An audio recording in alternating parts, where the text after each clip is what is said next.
Wherever you go, whatever you do, throw a little at it. Omax, Vest and Briefs. மதுரையில் பூங்கா அமைக்கும் விவகாரத்தில் சமட்டிபுரம் திமுக பகுதி செயலாளர் தவமணி கட்சியிலிருந்து நீக்கப்பட்டிருப்பதாக தகவல் வெளியாகியிருக்கிறது.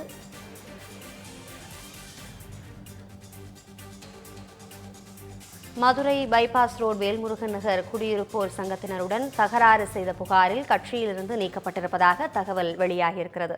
இதுகுறித்த முழு விவரங்களை வழங்குவதற்காக நமது செய்தியாளர் நாகேந்திரன் இணைப்பில் இருந்திருக்கிறார். நாகேந்திரன், முழு விவரம் என்ன, விரிவாக வழங்கலாம். வணக்கம் அபிராமி. மதுரையில் குடியிருப்போர் அந்த சங்கத்தினரை தாக்க முயன்று அந்த விவகாரத்தில் திமுக கவுன்சிலரின் கணவர் தவமணி மீது பெண் வன்கொடுமை தடுப்பு சட்டத்தின் கீழ் மதுரை மாநகர் எஸ்எஸ் காலனி காவல்துறையினர் சுமார் 6 பிரிவின் கீழ் வழக்கு பதிவு செய்திருக்கிறார்கள். இதன் காரணமாக பார்த்தோம் என்றால் அவர் அந்த திமுக கட்சியிலிருந்து அவர் வைத்து வந்த சமட்டிபுரம் பகுதி செயலாளர் பதவியிலிருந்து அந்த தலைமை அவரை நீக்கி அந்த உத்தரவு என்பதை பிறப்பித்திருக்கிறது. மதுரை மாநகராட்சி 2வது வார்டு திமுக அந்த பெண் கவுன்சிலராக உள்ள அமுதாவின் கணவர் சம்பட்டிபுரம் பகுதி செயலாளராகவும் இருந்து வருகிறார் அந்த தவமணி என்பவர். மதுரை எஸ்எஸ் காலனி அருகே இருக்கக்கூடிய வேல்முருகன் நகரில் உள்ள திறந்தவெளி இடத்தில் கவுன்சிலர் அலுவலகம் கட்ட அனுமதி கேட்டதற்கு அந்த சங்கத்தினர் மறுப்பு தெரிவித்திருக்கிறார்கள். இதன் காரணமாக பார்த்தோம் என்றால் அந்த பகுதியை அவர் அபகரிக்கும் நோக்கில் சிறுவர் பூங்கா கட்ட முயன்றிருக்கிறார். அதனை எதிர்த்து உயர்நீதிமன்ற மதுரை கிளையில் அந்த சங்கத்தினர் சார்பில் அந்த மனு என்பது தாக்கல் செய்யப்பட்டு அங்கு எவ்வித பணிகளையும் கட்டாயமாக மேற்கொள்ளக்கூடாது என இந்த உயர்நீதிமன்ற மதுரை கிளை உத்தரவு என்பதை பிறப்பித்திருக்கிறது.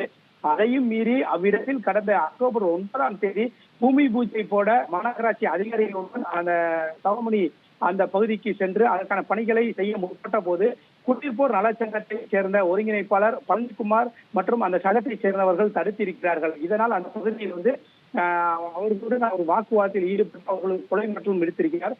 மேலும் இதனால் ஆத்திரமடைந்த தவமணி கடந்த வெள்ளியன்று பழனிக்குமாரின் அந்த குடியிருப்போர் நலச்சங்கத்தில் இருக்கக்கூடிய பழனிக்குமாரின் வீட்டிற்கு நேரடியாக சென்று அவரையும் அவரது மனைவியும் வீடு புகுந்து தாக்கி அதே போன்று அவரை ஆபாசமான வார்த்தைகளால் திட்டியும் பெண்ணென்று பாராமல் அநாகரிகமாக நடந்து கொலை மிரட்டல் விடுத்திருக்கிறார். இது தொடர்பாக எஸ்எஸ் காலனி காவல் நிலையத்தில் பழனிக்குமார் அளித்த புகாரின் அடிப்படையில் தவமணி மற்றும் அவருடன் சேர்ந்து தாக்குதலில் ஈடுபட்ட அதே பகுதியைச் சேர்ந்த சேது ராணி ஆகியோர் மீது அந்த பெண் வன்கொடுமை தடுப்பு சட்டம் உள்ளிட்ட சுமார் 6 பிரிவுகளின் கீழ் மதுரை எஸ்எஸ் காலனி காவல்துறையினர் வழக்கு பதிவு செய்திருக்கிறார்கள். இதன் தொடர்ச்சியாக பார்த்தோம் என்றால் திமுகவில் தவமணி வகித்து வந்த மதுரை மாநகர் சமட்டிபுரம் பகுதி கழக செயலாளர் பதவியிலிருந்து அவரை நீக்கி திமுகவின் பொதுச் செயலாளர் துரைமுருகன் உத்தரவு என்பதை பிறப்பித்திருக்கிறார். இந்த விவகாரம் தொடர்பாக கூட முன்னாள் அமைச்சர் செல்லூர் ராஜு அந்த குடியிருப்போர் நலச்சங்கத்தின் சார்பில் அவர் கவனத்திற்கு அந்த புகாரை கொண்டு சென்றதன் அடிப்படையில் அந்த பகுதியில் கடந்த 2 தினங்களுக்கு முன்பாக நேரில் சென்று அந்த பகுதியை ஆய்வு செய்தார்.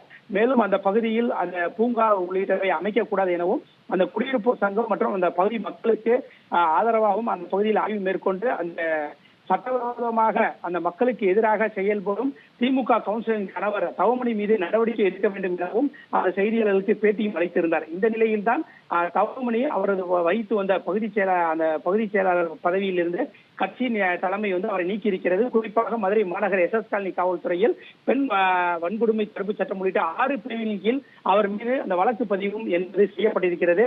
இதன் காரணமாக இந்த வழக்கு பதிவு செய்யப்பட்டதன் காரணமாக இனி அவரை கைது செய்வதற்காக மதுரை மாநகர காவல்துறையினர் அதற்கான பணிகளை மேற்கொண்டிருக்கிறார்கள். இந்த வழக்கு பதிவு செய்ததை அறிந்த அந்த பகுதி செயலாளராக இருந்த தவமணி தற்போது தலைமறைவாகவும் இருந்து வருவதாகவும் கூறப்பட்டு வருகின்றது.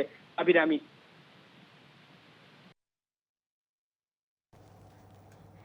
விரிவான தகவல்களை வழங்கியமைக்கு நன்றி நாகேந்திரன்.